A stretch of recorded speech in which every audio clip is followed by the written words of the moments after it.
श्री वल्लभाधीश की जय, श्री गुसाई जी परम दयाल की जय, श्याम सुंदर श्री यमुने महाराणी की जय, શ્રી હરિરાય મહાપ્રભુ કી જય. આપણે વલ્લભાખ્યાન વિશે રસપાન કરીએ છીએ. તેમાં પાંચમું આવ્યું છે વદન સુધા કર જોતે, વચન રસિક રસ રાસૌદ્યોતે, નવ જલધન વપુપોતે,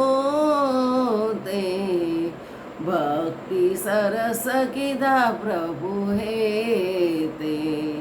શ્રી ગુસાઈજીનું મુખારવિંદ ચંદ્રની જ્યોત જેવું છે. તેમની વાણી સુંદર મધુર રસથી ભરેલી છે. તેમનું શ્રીઅંગ નવીન મેઘના જળ ભરેલા વાદળ જેવું ઘનશ્યામ છે. તેઓ ભક્તોને પ્રેમ લક્ષણા ભક્તિનું દાન કરનારા છે. ગુસાઈજીના મુખારવિંદને ભક્ત કવિ ચંદ્રમાની જ્યોત કહે છે. ચંદ્રમાની જ્યોત જેમ તે શીતળ આહ્લાદદાયક છે. શરદ પૂનમનો ચંદ્ર વ્રજ ભક્તોના રાસના શ્રમનું નિવારણ કરે છે, તેમ આપ પોતાના વચનામૃત દ્વારા ભક્તોના મનમાં રહેલા દુસ્સંગનું નિવારણ કરે છે. આપની અમૃત જેવી રસીલી વાણી ભક્તોના હૃદયમાં ભક્તિનું સિંચન કરે છે. જેમ ચંદ્રમાનો પ્રકાશ અમૃત વરસાવી બધી ઔષધિઓનું પોષણ કરે છે, તેમ શ્રી ગુસાઈજી ભક્તોના હૃદયમાં રહેલા અજ્ઞાનરૂપી અંધકારનો નાશ કરી જ્ઞાનની જ્યોત પ્રગટાવી રાસોત્સવના આનંદનું દાન કરે છે. પ્રાકૃત ચંદ્ર ઉગે છે અને આથમે છે, તેમાં વધઘટ થાય છે, પરંતુ અપ્રાકૃત ચંદ્ર સદાકાળ એકરૂપ રહે છે. આવી રીતે અપ્રાકૃત ચંદ્ર સ્વરૂપ શ્રી કૃષ્ણચંદ્ર છે અને તેઓ જ શ્રી ગુસાઈજીના સ્વરૂપે પૃથ્વી પર પધારેલા છે. તેમના મુખારવિંદમાંથી પ્રગટેલા રસરૂપ ગ્રંથોનું અવગાહન કરવાથી ભક્તોને આપવા ભક્તિરૂપી અમૃતનું પોષણ મળે છે. તેનાથી ભક્તો રસમય બની પ્રેમ લક્ષણા ભક્તિને માર્ગે ચડી પ્રભુની પ્રાપ્તિ કરે છે. શ્રી ગુસાઈજીના શ્રી અંગની સુંદરતાનું વર્ણન કરતા ભક્ત કવિ કહે છે કે એમનું શ્રી અંગ નવીન જળથી ભરેલા ઘનશ્યામ વાદળ જેવું છે. નવીન વાદળની જગતમાં પ્રાણી માત્ર રાહ જુએ છે. વાદળ સર્વત્ર વરસે છે, કોઈ તેનો દોષ જોતું નથી, કોઈ તેના તરફ રીસ કરતું નથી. તે જ્યાં વરસે છે ત્યાં ધરતીમાં પડેલા બીજને પોષણ આપી અંકુરિત કરે છે. તેવી રીતે ગુસાઈજી પણ કૃપા કરી દૈવી જીવોના હૃદયમાં ભક્તિના અંકુરો પ્રગટાવે છે. કામ ક્રોધ રૂપી દોષો દૂર કરી ભક્તને નિર્દોષ બનાવી સેવાલાયક બનાવે છે અને અભયપદનું દાન કરે છે. ભક્તિ પક્ષ દ્રઢ કીધો, વચન સુધારસ જન શ્રુતિ પીધો, અર્થ સકલ તેનો સીધો, તે લીલામય તાણીને લીધો. શ્રી ગુસાઈજીએ ભૂતલ ઉપર પધારી ભક્તિનો પક્ષ લીધો છે.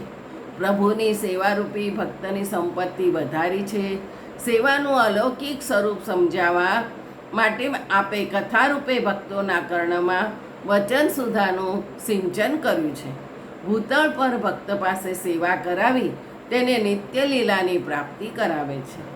શ્રી ગુસાઈજી ભૂતળ પર પધારી દૈવી જીવોને પ્રભુની સેવાલાયક બનાવ્યા છે. સેવામાં આડે આવતા તમામ પ્રતિબંધો નિવૃત્ત કરી પ્રેમ લક્ષણા ભક્તિનો પક્ષ સુદૃઢ કર્યો.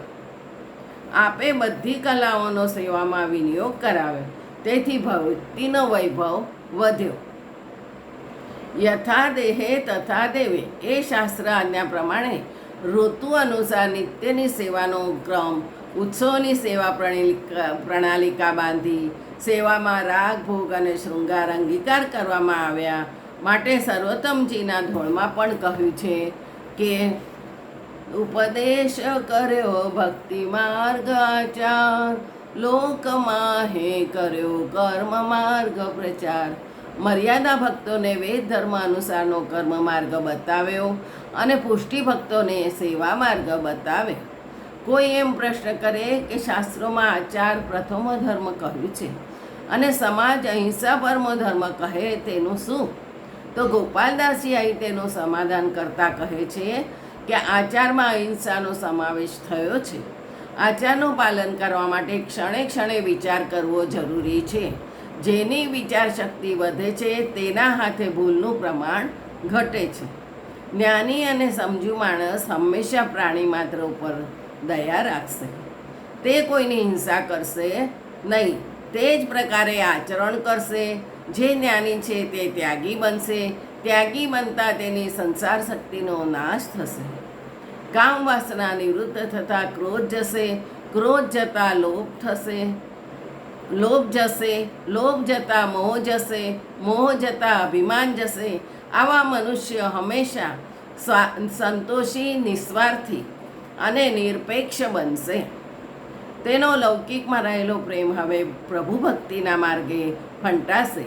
લૌકિકમાં તેને વૈરાગ્ય આવશે. જ્યાં પ્રભુ પધારે છે ત્યાં ભક્તના દરેક કાર્ય પ્રભુની કૃપાથી સ્વતઃસિદ્ધ થાય છે. જ્યાં પ્રભુ બિરાજે ત્યાં લક્ષ્મીજી પણ બિરાજે છે. આમ આચાર ક્રિયાની મહત્તા બતાવતા પુષ્ટિમાર્ગીય વૈષ્ણવના આચાર એટલે પ્રેમલક્ષણા ભક્તિનું આચરણ. આવી ભક્તિના શૃંગારરૂપ શ્રી ગુસાઈજી સ્વયં છે. ભક્તિના શૃંગારમાં રાગ, ભોગ અને શૃંગારનો સમાવેશ થયો છે. પ્રભુને પ્રસન્નતા થાય તેમના સુખ માટે રોજ નવા નવા ઉત્સવો બનાવવા. આવો ભક્તિનો વૈભવ શ્રી ગુસાઈજીએ વધાર્યો અને સેવાની સુંદર પ્રણાલિકા સિદ્ધ કરી આપી. ગુસાઈજીએ ભક્તિનો પક્ષ લીધો કારણ કે આ ભક્તિના પતિ છે. જ્યાં સુધી પાયો મજબૂત ન હોય ત્યાં સુધી ઇમારત લાંબો સમય ટકતી નથી. તેથી પોતાના ભક્તોના હૃદયમાં ભક્તિરૂપી અમૃતનો પાયો સુદૃઢ કરવા આપે કથામૃત દ્વારા સિંચન કર્યું છે. શ્રી મહાપ્રભુજી ભક્તિવર્ધિની ગ્રંથમાં આજ્ઞા કરે છે કે જેની સેવામાં અને કથામાં દ્રઢ આસક્તિ છે તે જીવનો કદી નાશ થતો નથી. ગોપી ગીતમાં ગોપીજનો પણ પ્રભુના કથામૃતને વર્ણવતા કહે છે કે તમારું કથામૃત તમારા જીવના દરેક મનોરથો પ્રભુ સિદ્ધ કરે છે. તેને હવે જન્મ મરણના ફેરામાં અથડાવવું પડતું નથી. તેને નિત્ય લીલાની પ્રાપ્તિ થાય છે. આમ શ્રી ગુસાઈજીએ કૃપા કરી જીવને માયાના મોહમાં તણાતો અટકાવી પોતાના નિજધામમાં લઈ જવાનું ભગીરથ કાર્ય કર્યું. જે જીવને પોતાની લીલાની પ્રાપ્તિ કરાવે છે તેના ભાગ્યના મહિમાનું વર્ણન આગળ કરવામાં આવ્યું છે. જય શ્રી ગોખલેશ. બીજું આવતીકાલે.